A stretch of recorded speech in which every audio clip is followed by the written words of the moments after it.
আজ আমি এমন একটা টিফিন রেসিপি আপনাদের সাথে শেয়ার করব যেটা বানাতে কিন্তু আমার এক ফোঁটাও তেলের ব্যবহার করতে হয়নি।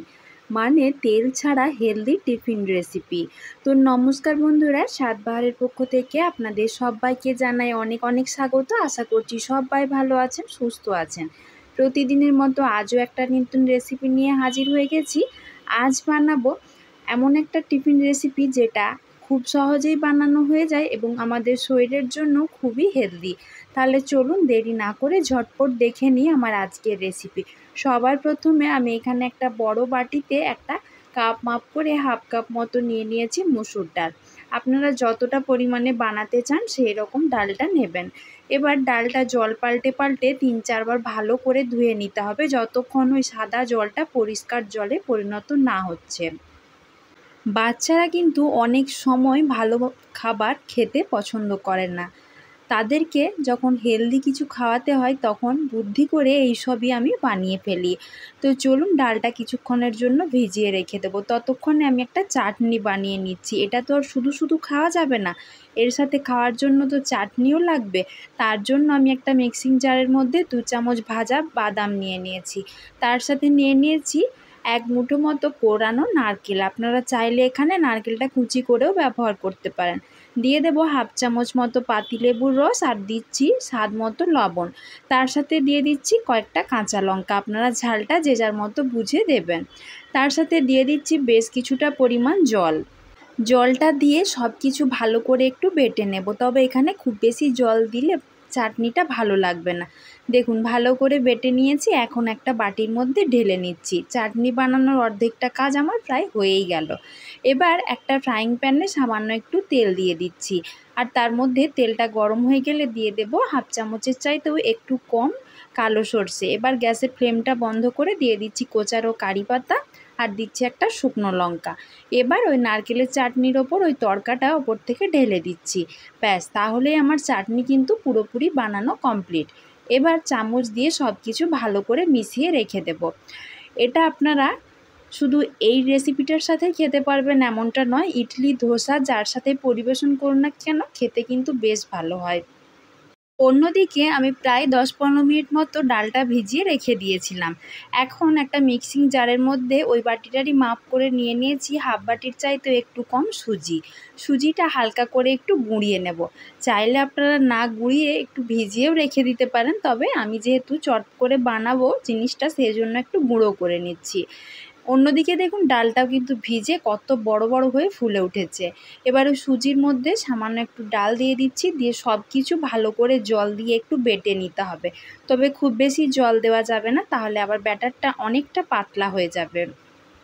আমাদের মায়েদের মধ্যে সবসময় একটা চিন্তা কাজ করে যে বাচ্চাদেরকে কী এমন টিফিনে দেওয়া যায় যাতে করে তারা টিফিন বক্স খালি করে বাড়িতে ফিরবে, অথচ খাবারটাও হবে তাদের শরীরের জন্য খুবই স্বাস্থ্যকর। আমি আজকে সেরকমই একটা রেসিপি নিয়ে হাজির হয়ে গেছি। এটা আপনারা বাচ্চাদের টিফিনে বা বড়দের টিফিনেও কিন্তু অনায়াসে বানিয়ে দিতে পারেন, আর খেতে কিন্তু বেশ ভালো হয়। সব কিছু ভালো করে বেটে নিয়ে একটা বড় বাটিতে ঢেলে নিচ্ছি। এবার ওই মিক্সিং জারের মধ্যে নিয়ে নিচ্ছি হাফ বাটি মতো টক দই।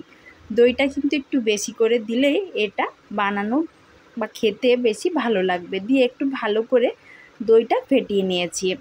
এবার ওই দইটা ডালের মধ্যে ঢেলে নিচ্ছি। তারপর ডালের সাথে কয়েকটা উপকরণ মিশিয়ে দিতে হবে। দিয়ে দিচ্ছি সামান্য একটু স্বাদ মতো লবণ। তার সাথে দিয়ে দেব সামান্য একটু হলুদের গুঁড়ো। এটা কিন্তু সম্পূর্ণ অপশনাল, চাইলে দেবেন, না হলে দেওয়ার দরকার নেই। তবে হলুদটা একটু কালারের জন্য জাস্ট দেওয়া। এবার চামচ দিয়ে সব কিছু ভালো করে মিশিয়ে নিচ্ছি। ব্যাস, আর সেরকম কিন্তু কিছুই লাগবে না। তাহলে আমার টিফিনটা একদম সুন্দরভাবে বানানো হয়ে যাবে। ভালো করে চামচ দিয়ে মিশিয়ে নিচ্ছি যাতে একটুও দলা দলা অংশ না থাকে। এবার আমি দিয়ে দিচ্ছি হাফ চামচ মতো খাবার সোডা। আপনারা চাইলে এখানে ইনোটাও ব্যবহার করতে পারেন, তবে আমি ইনোর পরিবর্তে এখানে খাবার সোডা দিয়ে টিফিনটা বানিয়ে নেব। ভালো করে সব কিছু আবারও মিশিয়ে নেব। গ্যাসের উপর একটা ফ্রাইং প্যান বসিয়ে দিয়েছি। প্যানটা ভালোভাবে গরম হয়ে গেলে 1 হাতা ব্যাটার আমি ওই ফ্রাইং প্যানটার মধ্যে দিয়ে দিচ্ছি। দেখুন আমি কিন্তু আগে এক ফোঁটাও তেল ব্রাশ করলাম না, আমি বলেইছিলাম যে টিফিনটা আমি তেল ছাড়া বানাবো। এবার গ্যাসের আঁচটা একটু মিডিয়ামে করে দিয়ে একটা থালা ঢাকা দিয়ে দিচ্ছি। দেখুন কিছুক্ষণ পর এভাবে ঢাকাটা খুলে দেখে নিতে হবে ঠিকঠাক তৈরি হয়েছে কি না। এখনও কিন্তু ঠিক করে তৈরি হয়নি, তাই আবারও আমি থালাটা ঢাকা দিয়ে দিচ্ছি, দিয়ে কিছুক্ষণ রেখে দেব। এগুলো একটু তৈরি হতে সময় লাগে, ওই 3 থেকে 4 মিনিট মতো সময় লাগে। দেখুন এগুলো ওপর থেকে কি সুন্দর জালি জালি হয়েছে, খেতেও কিন্তু দুর্দান্ত হয়। চাটনি দিয়ে খেতে বেশ ভালো লাগে, বাচ্চা বড় সবাই কিন্তু ভীষণ খুশি হয়ে খাবে। একটা টিফিন কিন্তু আমার পুরোপুরি বানানো হয়ে গেছে। ওপর থেকে এটা দেখতে কতটা সুন্দর লাগছে। আবারও আরেকটাও আমি আপনাদেরকে বানিয়ে দেখিয়ে দিচ্ছি। যদিও বানানো সেরকম কোনোই ভিড় নেই, শুধুমাত্র একটু মোটা করে ব্যাটারটা ফ্রাইং প্যানের ওপর দিয়ে দিতে হবে, ব্যাস। তারপর একটা ঢাকা দিয়ে গ্যাসের আঁচটা কমিয়ে দিয়ে কিছুক্ষণ রান্না করে নিলে কিন্তু এটা দুটো দিকই সুন্দরভাবে রান্না হয়ে যাবে। যখন আপনারা ঢাকাটা খুলবেন তখন তো দেখে বুঝতেই পারবেন ওপরটা হয়েছে কি না। ওপরটা রান্না হয়ে গেলে এরকম চারিদিকটা শুকিয়ে শুকিয়ে যাবে, তাহলে বুঝে নিতে হবে যে ওপরটা ঠিকঠাকভাবে তৈরি হয়ে গেছে। দেখুন আমি আরেকটাও আপনাদের সাথে কথা বলতে বলতে বানিয়ে নিলাম। এইগুলো আপনারা এই নারকেল চাটনিটার সাথে পরিবেশন করে দেখবেন, খেতে কিন্তু দুর্দান্ত হয়। বাচ্চা থেকে বড় সবাই ভীষণ খুশি হয়ে খাবে, আর এতে কিন্তু এক বিন্দুও তেলের ব্যবহার করা হয়নি।